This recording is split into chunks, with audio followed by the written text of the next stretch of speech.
ड्रामे के इस पार्ट के स्टार्टिंग में लैन को पनिशमेंट दी जा रही होती है। उसके फादर उसकी मदर इन लॉ से कहते हैं कि वो हमेशा से अच्छी रही है, लैन कभी भी ऐसा कुछ नहीं कर सकती है। लैन की मदर इन लॉ कहती है कि क्या उन्हें लग रहा है कि उनकी डॉटर को वो लोग फंसा रहे हैं क्योंकि उन लोगों के पास प्रूफ है और गवाह है। तो लैन के फादर कहते हैं कि हो सकता है कि उन्हें कोई गलतफहमी हुई हो और वो रिक्वेस्ट करते हैं लैन को छोड़ने की। तभी शिनशिन अपने अंकल से कहती है कि क्या उन्हें लग रहा है कि रिक्वेस्ट ऐसी करी जाती है। तभी लैन के फादर सोचते हैं कि अभी लैन वर्जिन नहीं है, ये बात किसी को नहीं मालूम है क्योंकि उसने सेकंड मास्टर से शादी करी है और उन्हें डर है कि लैन से कोई भी उसकी पूरी जिंदगी में शादी नहीं करेगा और इसीलिए वो अपने घुटनों के बल बैठ के उसे माफी मांगने लगते हैं और रिक्वेस्ट करने लगते हैं। उसी वक्त वहाँ पर अचैंग आता है जो कि लैन की मदद करने की कोशिश करता है, बट उसकी मदर उसे रोकती है। तो वो उन्हें कहता है कि दोनों ही जो उन लोगों की फैमिली है वो काफी रिस्पेक्टेड है और उसे नहीं लगता है कि उन लोगों को, बाहर वाले लोगों को हंसने के लिए कोई मौका देना चाहिए। उसी बार लैन के फादर उसकी मदर इन लॉ से कहते हैं कि उसकी मो फैमिली आई थी उनके पास बिजनेस करने के लिए और अभी वो उस पर एग्री कर रहे हैं, यहाँ तक कि वो कोई प्रॉफिट भी नहीं लेंगे और वो यही रिक्वेस्ट कर रहे हैं कि वो लैन को जाने दें। तो मदर इन लॉ लैन को छोड़ने के लिए कहती है और फिर लैन अपनी फादर की तरफ घसक घसक के आ रही थी और वहीं पे वो बेहोश हो जाती है। नेक्स्ट मोमेंट पे देखते हैं तो उसे कोई दवाई पिलाई जा रही थी और उसके सामने उसकी मदर इन लॉ अचैन और उसकी सिस्टर खड़ी होती है और वो पूछती है अपने फादर के बारे में। तो उसकी सिस्टर कहती है कि उसे उसके फादर की छोड़ के अपने बारे में सोचना चाहिए और अचैंग उससे पूछता है कि उसके होने वाले बेबी का फादर कौन है। तो वो कहती है कि वो प्रेग्नेंट कैसे हो सकती है और तभी उसे कुछ याद आता है और वो अचैंग को कुछ कहने जा रही होती है। तभी शिनशिन कहती है कि वो अचैंग के ऊपर नाम डालने की कोशिश भी ना करे क्योंकि अचैंग ने कहा है कि उसने कभी उसे टच भी नहीं किया है।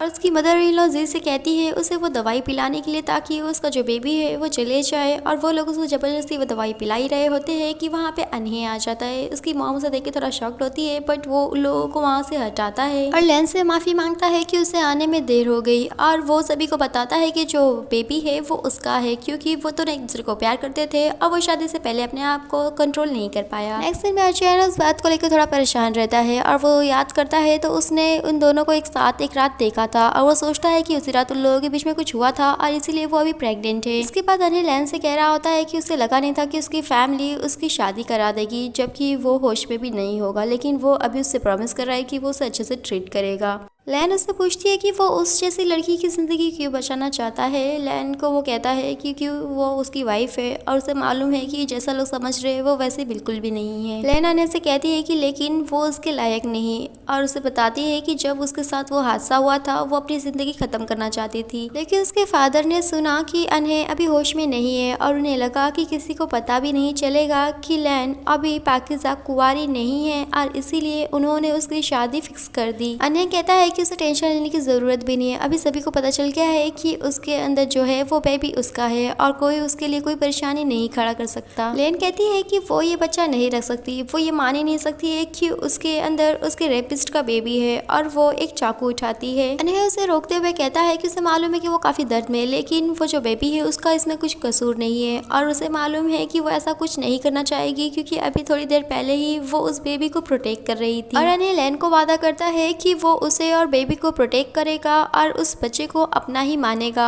और वो उसके ऊपर भरोसा करे, वो उसके सारे गम भुला देगा। तभी लैन अनहे से कहती है कि वो ये जानना चाहती है कि आखिरकार वो कौन था जिसने उसे वो नशीली चीज खिलाई थी और वो उसे थोड़ा बहुत याद है कि वो बेहोश होने से पहले उसे मतलब अनहे को देखी थी। तभी अनहे उसे बताता है उस रात की बात जहाँ पर वो लैन को देखकर उसे पहचान जाता, उसका नाम पुकारता है। ये सुनकर वो आदमी जो उसके पीछे पड़ा था वो दुम दबा के वहाँ से भाग जाता है और लैन बेहोश हो जाती है और वो उसे लेकर जाता है। फिर बताता है कि वो बेहोश थी इसीलिए वो डॉक्टर को लेने जा रहा था लेकिन किसी ने उसके ऊपर हमला करा और फिर वो कोमा में चले गया। उसी वक्त लैन उससे पूछती है कि उसने उसे पहचाना कैसे था, क्या वो उससे पहले से जानता था। तभी अनहे उसे पूछता है कि अगर वो उसे ये कहे कि एक बार उसे देखते ही पहली नजर में उससे प्यार हो गया था तो क्या वो उसके ऊपर यकीन करेगी। लेकिन दिखाया जाता है जी को जो कि लोगों की सारी बातें चुप के सुन रही थी और जब वो वापस जाती कमरे में तो उसे अचैंग कहता है कि उसकी हिम्मत भी कैसे हुई कि वो डॉक्टर ली के साथ मिलकर सारा ब्लेम लैन पे लगा दी। जी कहती है कि ये सब कुछ तो उसने उसके अच्छे के लिए ही किया है क्योंकि लैन को पता चल गया था कि वो जो मेडिसिन है वो सही नहीं है और अगर वो ऐसा नहीं करती, उसके ऊपर ब्लेम नहीं डालती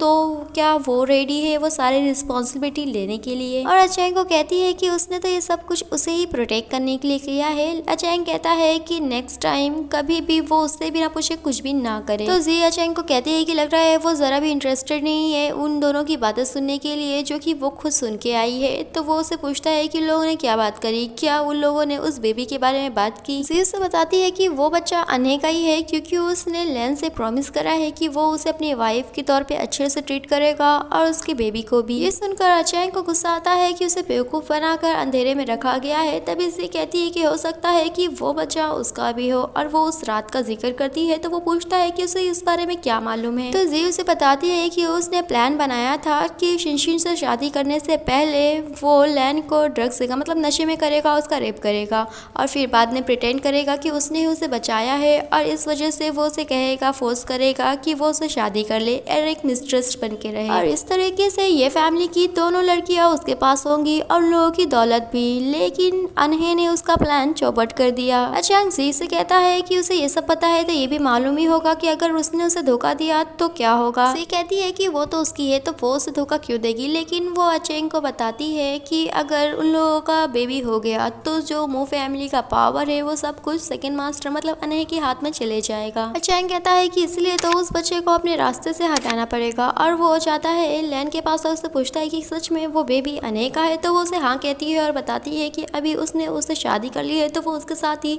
अच्छे से अपनी जिंदगी गुजारना चाहती है और इसीलिए उन लोगों को कभी भी प्राइवेट में मिलने की कोई ज़रूरत नहीं है। और ये कह के वो जा रही होती है लेकिन वो उसे रोक लेता है। लेकिन ये देख लेती है शिनशिन और वो वापस से लैन पे ही ब्लेम करने लगती है कि वो उसके हस्बैंड के साथ क्या कर रही है, वो उसे छोड़ेगी नहीं। नेक्स्ट सीन में अनहे लैन को बताता है कि उन लोगों ने अपना बच्चा खो दिया है और वो फेल हो गया उसे प्रोटेक्ट करने में। तभी लैन सोचती है शिनशिन के साथ हुए हाथापाई के बारे में जहाँ पर वो पेट के बल गिर गई थी और वो कहती है कि वो उसे हमेशा ही हार्ड टाइम देना चाहती है लेकिन उसने ये कभी नहीं सोचा था कि वो एक मासूम बच्चे को भी नहीं छोड़ेगी। और फिर लैन अनहे से कहती है कि अच्छा हुआ कि वो बच्चा चले गया है, अभी वो फोकस कर सकती है, ध्यान दे सकती है उस आदमी के बारे में जो कि उसने उसके साथ ही घिनौना काम किया है। और अनहे को बताती है कि उस रात वो नशे में थी लेकिन उसे थोड़ा बहुत याद है कि जिसने भी उसके साथ वो काम किया है उसके लोअर बैक पे क्रॉस शेप का एक जख्म का निशान है। इसके बाद लैन एक सर्वेंट से मिलती है और उससे पूछती है कि वो अभी शिनशिन के साथ रह रही है, उसके पर नजर रखी है, तो क्या वो बता सकती है कि अभी शिनशिन क्या करने की सोच रही है। तो वो सर्वेंट बताती है कि शादी के बाद भी शिनशिन मिलने जाती है अपने बॉयफ्रेंड से और साथ ही में जितना भी महंगे सामान है घर के वो उठाकर उसे दे देती है। ये सुनकर लैन सोचती है कि शिनशिन अभी बस रुके, वो उसे अपने बच्चे का बदला जरूर लेगी। नेक्स्ट दिन में शिनशिन अपने बॉयफ्रेंड से मिलने आई होती है। लैन ये सब देखती है और अपने सर्वेंट को कहती है सभी को बुला के लाने के लिए और शिनशिन के सामने जाकर कहती है कि वो किसी बाहरी आदमी के साथ कितनी अच्छी है और शिनशिन उससे पूछती है कि वो यहाँ क्या कर रही है। लैन उसे कहती है कि कुछ नहीं, बस वो लोगों को यहाँ पर बुलाई है उसका ये अच्छा सा ड्रामा देखने के लिए। और वहीं पर आते कुछ लोग जो कि उसके बॉयफ्रेंड को पकड़ने लगते हैं और उन लोगों की मदर इन लॉ आती है। लैन बताती है कि वो अपने पेरेंट्स के घर से वापस आ रही थी तभी उसने देखा शिनशिन को जो कि प्राइवेटली किसी बाहरी आदमी से मिल रही थी। तभी वो लोग वापस आते हैं और बताते हैं कि वो आदमी इन लोगों के हाथों से निकल गया। ये सुनते ही शिनशिन कहती है लैन को कि वो उसके ऊपर ब्लेम लगा रही है, वो उसको फंसा रही है। लैन सभी को बताती है कि उसके पास प्रूफ भी है और वो दिखाती है वो सारी चीजें जो कि शिनशिन लाई थी अपने बॉयफ्रेंड को देने के लिए। लेकिन शिनशिन बहाना बनाती है कि उसके पास कैश नहीं था इसीलिए वो ये सारे सामान को बेचने के लिए आई थी और अचेंग को कहती है कि वो उसे धोखा नहीं दे रही है, वो उसके ऊपर बिलीव करे। बट अचेंग उसके ऊपर यकीन नहीं करता है, लोगों से कहता है कि जो रूल है उसके मुताबिक उसको सजा दी जाए। जब उसे सजा मिल रही थी तो लैन उसे देखकर सोचती है कि ये उसका कर्मा है। इसके बाद ही अचेंग से कह रही होती है कि लैन ने सोचा कि शिनशिन की वजह से ही उसका मिसकैरेज हुआ है और उसने बिना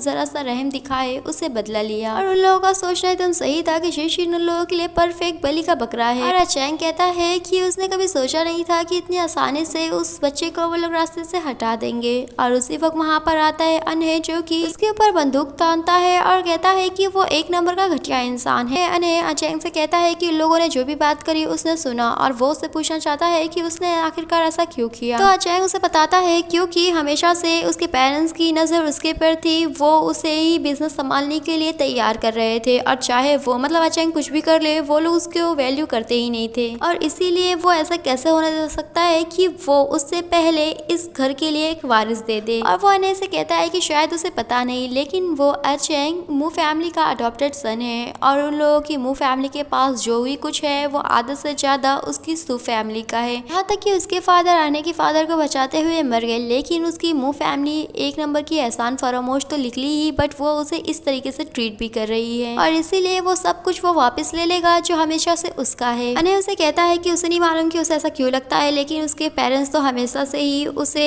अच्छे से ट्रीट कर रहे हैं, उससे भी ज़्यादा अच्छे से। और वो बताना चाहेगा शायद वो जितना भी लोगों को हेट करे, लेकिन वो जो बच्चा था वो इनोसेंट था। और उससे बड़ी बात तो ये है कि वो चाइल्ड उसका खुद का खून था। तो ये सुनकर वो कहता है कि ये तो इम्पॉसिबल है। अनय उसे बताता है कि उस रात उसके और लैन के बीच में कुछ नहीं हुआ था, उसने तो बस वो लैन को प्रोटेक्ट करने के लिए कहा था। उसी वक्त अनय अचैन को बताता है कि उसे ऑलरेडी मालूम है कि जिस आदमी ने लैन का रेप करा था वो वही है। सुनकर अचैन शॉक्ड होता है, उसे पूछता है कि उसे कैसे मालूम पड़ा। तो वो बताता है कि लैन को थोड़ा बहुत याद है, उसने बताया कि उसके लोअर बैक पे जिसने उसका रेप करा था उसके स्कार से क्रॉस शेप में। और वो अचैन से कहता है कि ऐसा निशान तो उसके लोअर बैक पे ही है और उसे भी यकीन नहीं हुआ था पहले, लेकिन वो फिर उस इंसान से मिला जिसने उसकी हेल्प करी थी उस रात और उससे वो कंफर्म किया। अचैन उससे पूछता है कि क्या इसके बारे में लैन को मालूम है। तो अनय कहता है कि वो इतनी घटिया बात उसे कैसे बता सकता था, क्योंकि वो तो उससे इतना प्यार करती थी। और फिर वो अचैन को धमकी देता है कि अगर उसके अंदर जरा भी इंसानियत बची है तो वो खुद ही चाहे लैन को ये बात बताए और उससे माफी मांगे, और अगर वह ऐसा नहीं कर रहा तो वो उसके ऊपर ब्लेम फिर ना डाले अगर वो अपना भाईचारा भूल जाए। तो उसके पास ये अचैन से पूछ रही होती है कि अभी वो लोग क्या करेंगे। तभी अचैन उसे मारते हुए पूछता है कि उसने उसे झूठ क्यों कहा कि वो बच्चा उसका नहीं बल्कि अनय का है। उसे कहती है कि मगर अभी उसे मार के कोई फायदा नहीं होगा, उन लोगों को कुछ रास्ता निकालना पड़ेगा। तभी अचैन टेबल पे रखी हुई गन को देखता है और ड्रामे का ये पार्ट यहीं पे फिनिश होता है। आई होप कि वीडियो आप लोगों को अच्छी लगी हो। अच्छी लगने पे वीडियो को लाइक करें एंड चैनल को जरूर से सब्सक्राइब करें। Stay tunes and thanks for watching.